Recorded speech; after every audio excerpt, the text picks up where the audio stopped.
Hello and welcome to Rotherham Real Talk podcast, the local podcast that highlights the local stories of our people in our time and in our town. So today we've got Titans Community Foundation on, and we've got Lindsay and JB. Hello, guys. Hello, how are you? Hi there. Great stuff. Are you enjoying this weather? Yeah, it's lovely. Can't complain, can we? Not too bad, is it? It's not too bad for Rotherham anyway. So yeah, basically, do you want to give us an overview of what you guys do down at the community foundation, and a bit of a background of how it started and who's involved? Okay. There's always been a community element with the rugby club, right the way back in, if you like, the modern day era from about the 1980s. One of the stipulations that when they became a professional rugby club was that the players actually went out into the community and did some work, at least a day a month. And that's where it's grown from. It became a formalised charity in about 2005, and particularly at the start was very much focused on young people who were having problems coping with education, if you like, in a more traditional way. And the gentleman who was in charge then, Brian Chappell, was one of the school inspectors for Rotherham. And he set up a programme here where young people who either been excluded from school or were having difficulties came down and worked with rugby players on their basic skills and had some fun as well. And I took over in 2018. And since then, there's been about 30 different players through the system, and they work across all the schools and the colleges in Rotherham and across South Yorkshire. It's not just rugby, it's getting kids fit, understanding what food is and what nutrition is and how to make healthy choices. And JB is the gentleman now who is running the new hub down here, which opened last week. And this is for a grant from Department for Culture, Media and Sport called the Youth Investment Fund.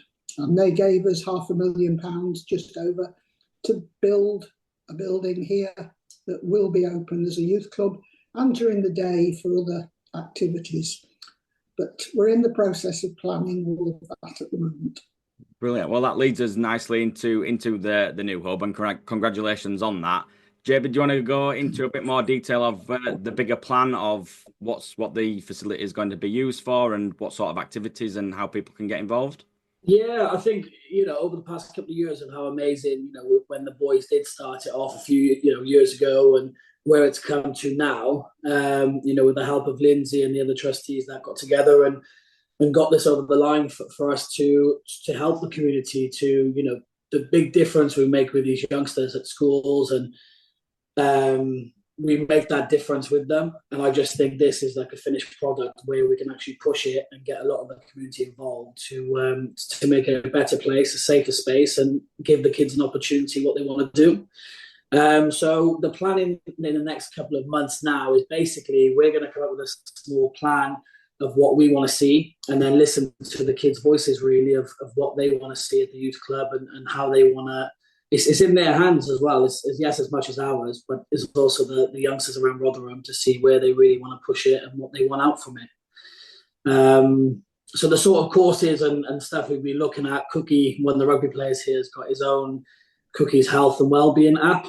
So it's all about cooking, eating healthy, being active, which has been really good so far. So that's going to be one main cause of it.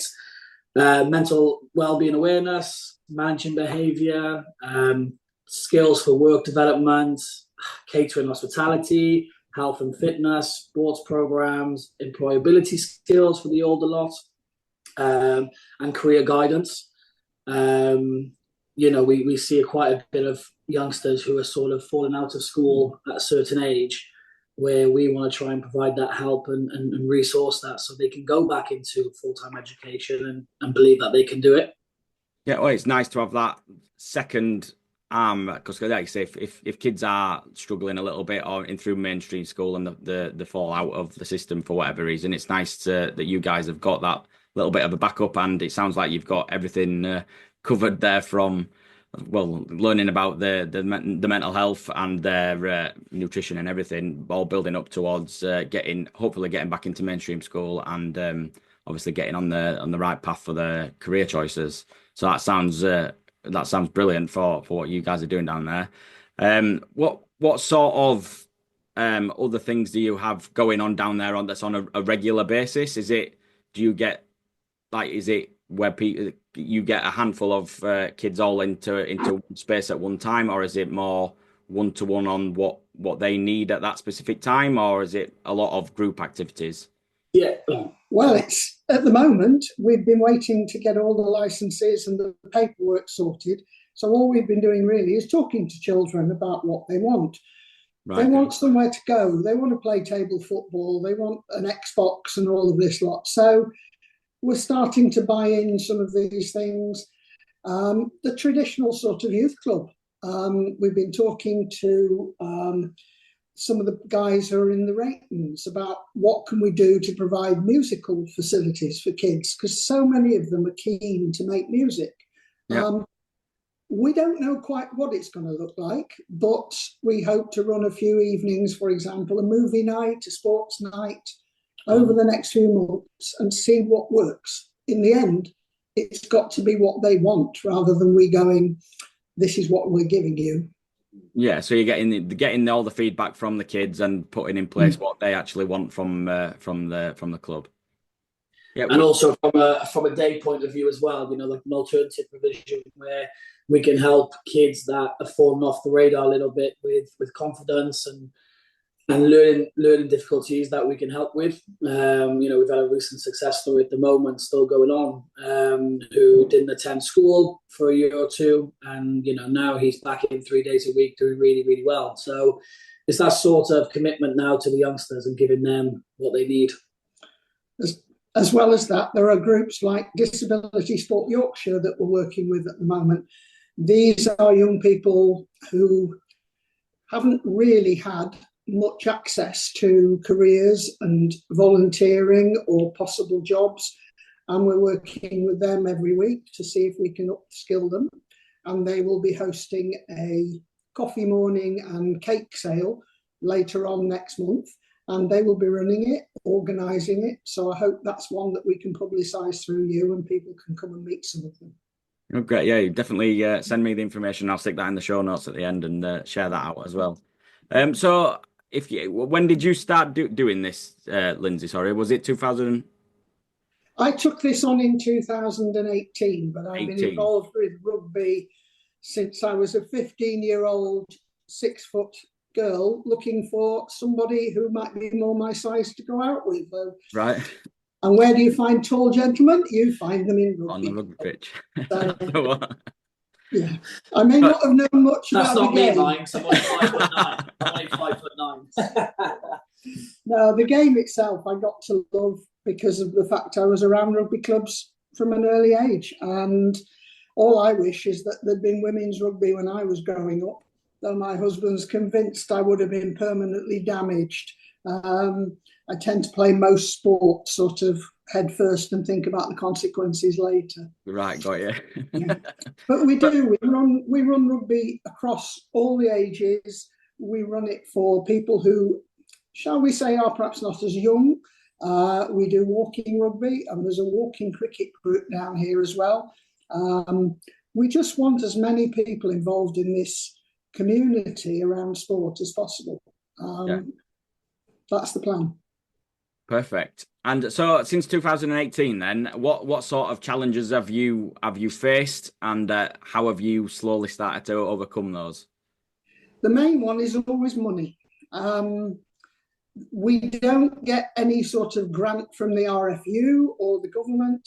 So most years I've got to find about £100,000 to keep the show on the road so that we can either do all this for free or for a minimal cost. We try not to make it that people are put off, for example, if they think it's going to cost them a lot of money. We try and make it that anybody can access it for free as much as possible. I'm getting better at writing bids and finding pots of money, but it is a challenge, and we've had some very generous sponsors, and particularly this youth investment fund that came in. By the time there are all the on costs, that was nearly £250,000 that's come into Rotherham. Wow. And that come from the back of the impact of all the years that they've been doing this. They regularly do 2,000 to 3,000 hours worth of work in the community every year, and that has an impact. People want us back, so it's been good to actually get a building that they can have as a home. Yeah, no, perfect. And so you touched there on sponsorships there. Is there any major sponsorships that you do get from local businesses, and is there like other ways that other people might be able to get involved if they want to, and what does that look like for them? One of our big supporters has been the gentleman who owns most of the McDonald's, Franco Ventura, and I know people will go, McDonald's isn't healthy and we're promoting healthy food. Well, he shares with us every spec, all the details of what's in each product. And when you look at them on the traffic light system, the vast majority are either green or yellow. There is the milkshakes, always the milkshakes, which are not healthy. But if you go around the schools that we work with and ask them about how much sugar is in a McDonald's milkshake, they can tell you. And it has an impact. All the kids understand McDonald's. And if they can learn what's a healthy choice or a better choice, it does influence them. So Franco has been absolutely brilliant. We've also had sponsorship from local taxi group, Visu. We've had Everlast Gyms this year, have been sponsoring us. We will happily work with anybody and see what we can do to promote them as much as they support us. Do you want to add on an end to that, JB? No, we're just very thankful. I think this is what keeps it growing, and to have the input of Franco has helped us massively. And also going around the schools that we do to promote that has made a big difference and life-changing decisions on what they eat going forward, especially with our half projects. Kids are you do see the difference from last year to this year, that kids are making better choices. So it's a massive improvement, and it's really good to see. Yeah, I suppose it's all about that education piece, really. So they understand what they are putting in the bodies. And it's their choice then if they choose to eat the junk food, or they can make that choice for themselves to maybe swap that out for something a little bit better for themselves. But I suppose it's the same as anything, isn't it? It's how much you do it. If you overeating a lot of junk food, you are obviously, it's not good for you, but in moderation, now and then you can. We all like a McDonald's now and then. We do, and if you look at the products, there are a lot of things in there that are very healthy. You just have to make the right choices and know that what you are choosing, if you do it too often, might not be the best thing. But the children do understand that. And the other project that JB mentioned, the healthy activities and food, that's with Rotherham Council. And that is to provide food and activities in all the holidays, particularly for children on low incomes. And our groups are always oversubscribed. We're running, I think, 6 weeks worth in total this summer. So we're doubling up at 2 venues. So there'll be a lot of children who will be getting a good hot meal and lots of fun things to do. Starting, I think, first week in August, we started. Yeah, during the school holidays. Yes, that's right. Yeah. Right, perfect. So I'm guessing that the new hub is one of the biggest achievements that you've had to date. Is there anything else that you'd want to add on to the hub and where you've come from? Obviously, from when you started in 2018, is there anything else additional to the hub that you're particularly proud of, and how far you've come?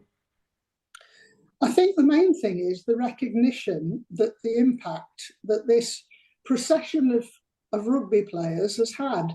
There was a head teacher who said to me, she remembers one of our players, I think he was around in the 1990s, And she remembers him going into school and working with children and trying to encourage them to read, because great big guys sitting down on little chairs reading books are quite inspirational.